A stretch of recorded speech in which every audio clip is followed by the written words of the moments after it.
So this is not a very gently worded question, but it's verbatim how it was searched repeatedly.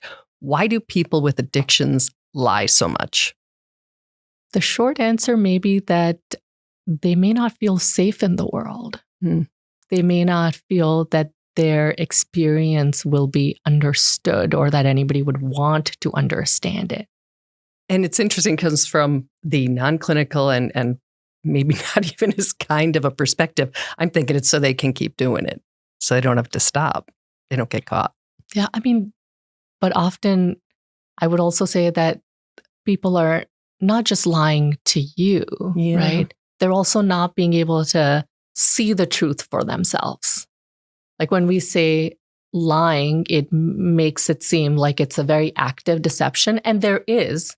It does get to that point. However, it starts with not often recognizing it for oneself. And then when you don't know the truth for yourself, then we do get into that confabulation space. And confabulation just means that even in your brain, biologically, it'll fill in the blanks or it'll make up the story because you either don't know, don't remember.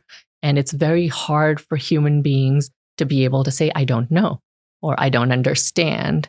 And we see that in all realms of life, but especially like not being able to understand yourself. That's a lot. Right. And so that's really where that confabulation comes up, where you start filling in the blanks with what you think seems reasonable. And then gradually the disconnect between where you are, what your values you know are, and who you're being in the world starts to get wider and wider. Further apart, yes. And then it can become that you don't even remember the person you were because you've been building this external structure for the world to see. And obviously, you know, people are very intuitive in being able to understand that this is not quite the real you, which is why in today's culture, we talk a lot about authenticity. Like be authentic. If you're being real, people will see you and understand and like you more because we know that intuitively people see that you're authentic, you're being yourself.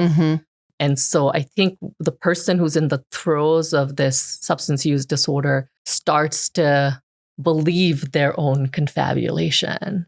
And so then it can be so far out and they're like, oh, you know, everybody believes this, but nobody else is believing that.